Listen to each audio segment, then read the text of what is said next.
Roberto Cuchetti, que es economista de Portfolio. Lo tenemos en línea para charlar con él. ¿Qué tal, Roberto? ¿Cómo estás? Buen día. Antonio y Gabriel te saludan. Buen día, Antonio y Gabriel, ¿cómo están? Buen Bien, viernes. muy bien. Buen viernes para vos también. Bueno, terminando una semana donde se conoció un dato importante, que es la inflación de noviembre, una inflación a la baja y expectativas del gobierno nacional que esto siga sucediendo. Incluso ya algunos supermercadistas señalan que hay precios a la baja, ni siquiera que se mantienen o suben muy poco, sino que bajan de precio. Entonces, esto genera expectativa del gobierno de reducir el crawling peg. ¿Cómo lo analizás vos a estos datos y cómo has visto el tema económico en los últimos días? Bien, fue un muy buen dato de inflación cuando uno lo mira desde arriba, Ujú. porque todas las consultoras esperaban más cerca del 3. De hecho, nosotros esperábamos un 2,6, un 2,7 más o menos, eh, y vino muy por debajo. Cuando lo abrimos al dato, algunas cosas llamaron la atención. Sí. La disparidad geográfica, la disparidad que dio la inflación geográficamente, la inflación núcleo en 2,7 prácticamente, así que bien la inflación núcleo, servicios muy altos, Ujú. servicios 6% prácticamente, y la estacional ayudó mucho porque fue negativa, y ahí sí hubo como una desinflación, lo cual también es importante porque frutas y verduras fundamentalmente, cuando uno lo analiza en términos históricos, venía como un precio muy adelantado.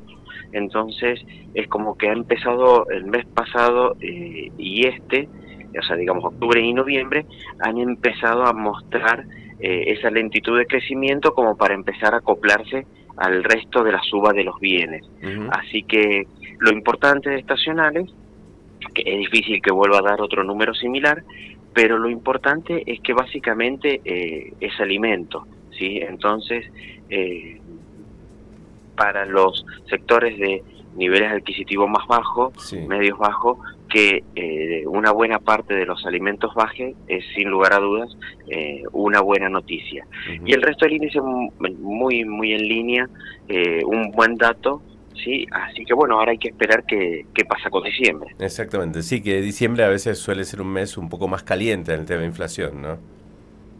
Sí, correcto, suele ser un poco más caliente, pero una cosa es que sea caliente con una inflación de noviembre en 2,7, 2,8 y otra cosa en 2,4. Claro. Ahí vos recién comentabas, Antonio, que puede empezar a bajar el crawling peg, lo cual eso es importante. Dichos textuales del presidente Milei, 3 meses seguidos con la inflación por debajo de 3 y se puede bajar el crawling peg. Yo creo que Ujú. es casi un hecho, salvo igual, nosotros pensamos que si da 3,1, 3,2 y si es por algo estacional es prácticamente lo mismo. Exacto. Nosotros creemos que es casi un hecho que se comienza a bajar en el mes de enero el crawling peg, Ujú. y eso también ayudaría y forzaría a un descenso de la inflación paulatino a lo largo del 2025 también. Ujú. Ahora te consulto algo que dijo el presidente, que hay deflación. ¿Cómo analiza esto Milei para decir que hay deflación? Bueno, él separa cuando habla de la deflación de Ujú. lo que sería la inflación de bienes o de alimentos, Ujú. ¿sí? Entonces él dice, bueno, si los alimentos, por ejemplo, no vayamos a todo el rubro estacional que presentó una baja, Sí. ¿sí? Pero si yo tengo un crawling peg del 2%, yo lo estoy poniendo, en algún momento este crawling del 2 intentó funcionar para bajar, ¿sí? Sí. La inflación y que sea como ir marcándole un techo. Ahora el crawling del 2 me está funcionando como piso. Entonces él dice, si yo estoy devaluando un 2% y los bienes me suben por debajo del 2%, que es mi devaluación, Ujú. significa que los bienes están subiendo por debajo de lo que yo le estoy poniendo como piso de devaluación. Si yo no devaluara, los bienes estarían bajando de precio. Claro. Ese es el análisis que está haciendo, lo está viendo más en términos reales si lo medimos con el dólar, y Ujú. en términos reales está creciendo menos que el dólar. Entonces, si la Argentina siempre la variación del precio del dólar hace que inflacione. Si yo le saco la variación, podría estar teniendo inflaciones negativas en el precio de muchos bienes. Algo se dio también, así como estacionales, el mes de octubre con los bienes importados que dieron negativo. Y ese, sin lugar a dudas, va a ser otro dato que vamos a estar esperando para la semana que viene con la inflación mayorista. Y si encima, como alguna vez hizo un análisis un poco más explícito, pero también en la misma línea de sentido, yo digo, bueno, y le saco la inflación de Estados Unidos, me da todavía más negativo. Claro. ¿Sí? Porque bueno, la inflación de Estados Unidos al movernos con dólar en todo el mundo es como que todo el mundo le importa, ¿no? Sí. Entonces, bueno, sí, sin lugar a dudas hay muchos bienes que vienen subiendo por debajo del ritmo del crowding, y eso es importante porque todavía quedan pequeños ajustes, ¿sí? En el precio de algunos bienes, ya no son grandes. Entonces eso también hace que el índice vaya por abajo. Así que bueno, sí, es un muy buen dato. Si le sacamos el crowding, la inflación, no hay que medirlo así, pero podríamos decir es 0,4. Sí, porque es lo que estuvo por encima del 2. Bien, otra cosa que mencionó el presidente es que los salarios se han apreciado en dólares, que han subido en términos de dólar. ¿Cómo se explica esto? Y esto se explica fundamentalmente porque hemos tenido un dólar que ha crecido, que va a terminar creciendo en el año un 27%, y los salarios van a experimentar subas este año superiores a ese porcentaje. Las paritarias siempre ajustan para atrás. Es raro que ajusten para adelante, por lo general vienen viendo por el espejo retrovisor para ir recomponiendo, por eso siempre se habla de la recomposición salarial. Entonces, bueno, este año lo que hemos tenido es que mientras el dólar oficial ha subido 27%, el dólar contado con liquidación aproximadamente un 10%, 7-10%, la inflación acumulada hasta el mes de noviembre 112%, y también analizábamos un dato que es un poco antiguo. La semana que viene sale el dato actualizado, que también lo queremos mirar muy bien. Por ejemplo, hay sectores, los sectores informales y del empleo privado le vienen ganando a la inflación por poco, los privados, los informales por bastante más, y el que viene por detrás de la inflación es el empleo público.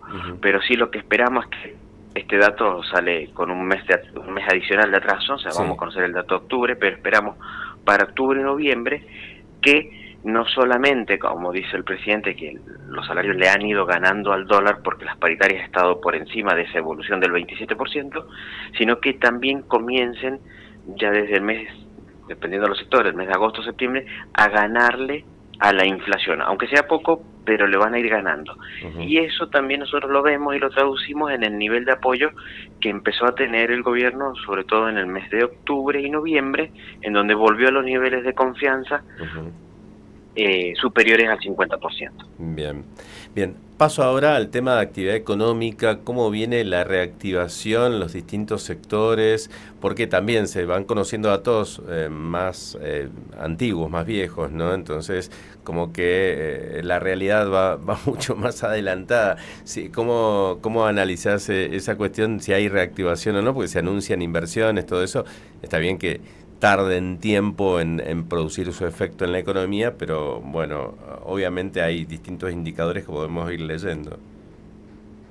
Sí, nosotros vemos las actividades a distintas velocidades y marchas.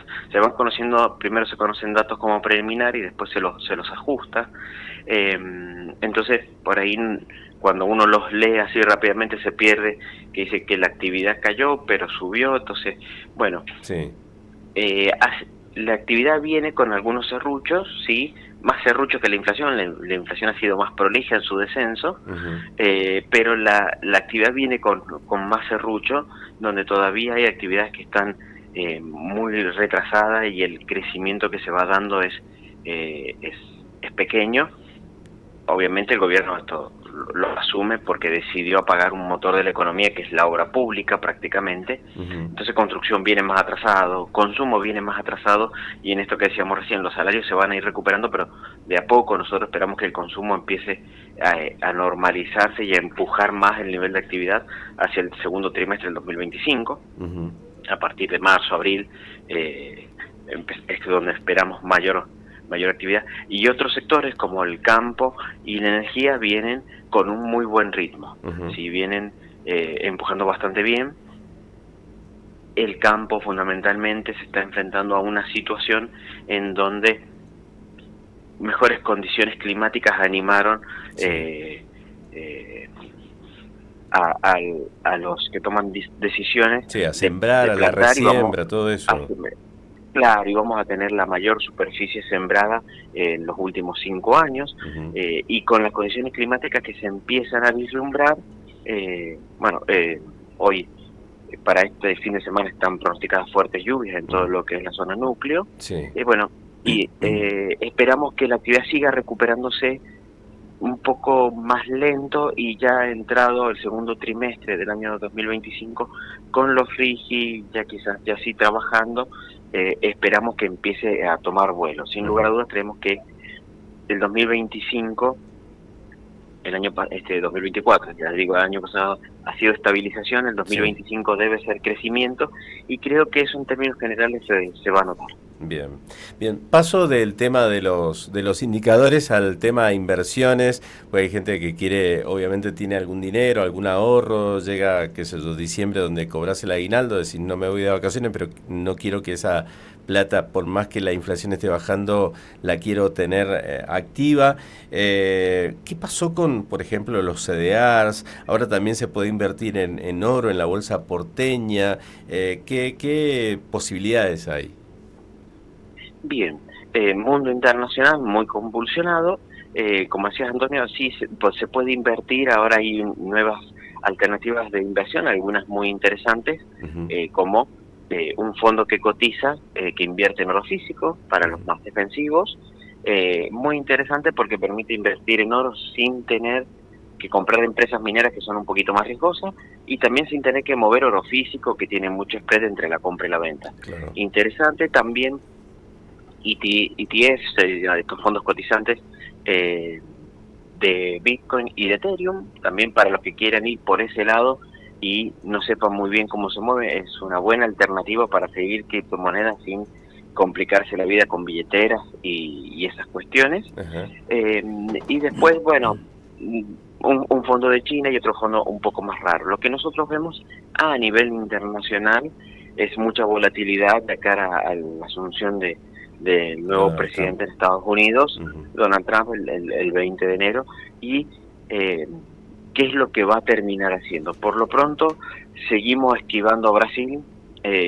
China nos gusta y no nos gusta, pero Brasil definitivamente en el corto plazo no nos gusta. Sector bancario de Estados Unidos sí, nos parece un muy buen sector, y pequeñas y medianas empresas norteamericanas también, ¿sí? Pero estamos siendo muy selectivos con el mercado americano, porque vamos a más volatilidad.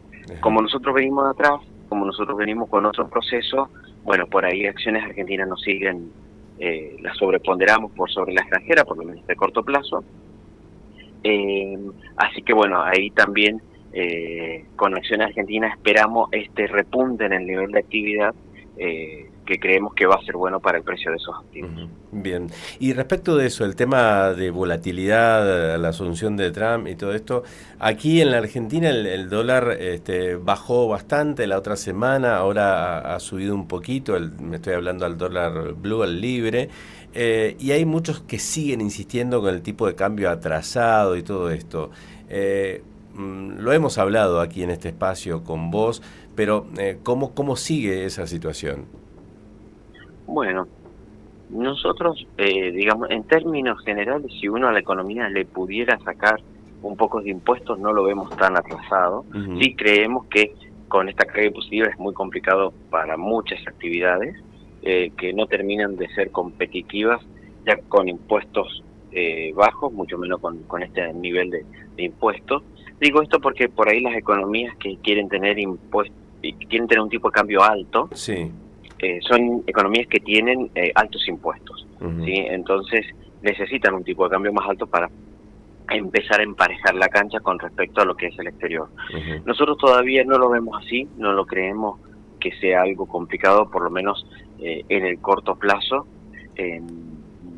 y pensamos que a pesar de que el gobierno bajó la tasa el día viernes, Sí. bajó la tasa, pensamos que el pequeño rebote que hubo en el dólar, que ha sido bastante bajo, viene un poco más asociado por ese lado, no generó un rebote en el dólar más alto como empezó a suceder allá por el mes de mayo, que las bajas sucesivas de tasas sí hizo que muchos inversores se volcaran al dólar.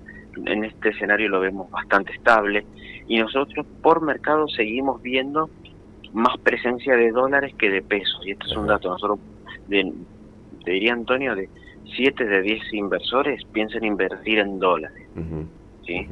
Claro. Digamos, de nuevos Entonces, inversores. va a haber más billetes dólar en la calle. Exactamente, a los pesos los vemos más ausentes, ¿sí? En estas últimas, te diría, fundamentalmente en estas últimas 3 semanas, y eso marca un poco que todo el proceso de dolarización que ha llevado muchos años en la Argentina, sumado a un proceso de que el dólar ha dejado de rendir y hay una expectativa más tranquila, han empezado a aparecer, ¿sí? Y por la política monetaria del gobierno, los pesos han empezado a desaparecer. Claro, claro. Y entonces eso creemos que es muy marcado, y ahí es donde vemos bastante estabilidad, y creemos que si hubiera algún ruido a niveles de brecha, ¿no? Nosotros vemos la brecha ubicada en 5-7%, niveles mínimos de brecha. Claro, podría haber algún rebote, pero nada que nos haga temer una brecha por encima del 15%, ¿sí? O sea, lo vemos bastante tranquilo el panorama. Bien. Roberto, te agradecemos muchísimo. Siempre te sacamos el jugo al final de la semana, pero es muy importante poder repasar todos los temas. Te agradecemos mucho y te deseamos un muy lindo fin de semana. Bueno, muchas gracias. Igualmente para todos. Muy buen fin de semana. Que estés muy bien. Adiós, hasta luego. Roberto Cuchetti, economista de Portfolio. Bueno, voy a invertir en dólares entonces. ¿Viste qué dijo? Gente de 10, 7 dólares. Sí. Bueno, voy a apostar ahí. Bueno, escúchame. Me tengo que ir a la pausa. No, te la... Si es cortito, sí. Cortito. Sí. ¿Viste que te contaba recién sobre el sobrino de Heinze? Sí. Se conoció el parte médico. Sí. Hoy, esta mañana. Sí. Le amputaron la pierna izquierda por arriba de la rodilla. Esto ya está confirmado. Qué tremendo. Así que se encuentra entubado, en terapia intensiva, y el pronóstico es de reservado. Porque cuando él entró al hospital, entró con un traumatismo encefalocraneano leve, contusión pulmonar, fractura de pelvis, y la fractura expuesta del peroné izquierdo y la fractura expuesta del fémur izquierdo, y por eso se determinó amputarle la pierna izquierda. Qué tremendo. Nos vamos a la tanda y ya volvemos.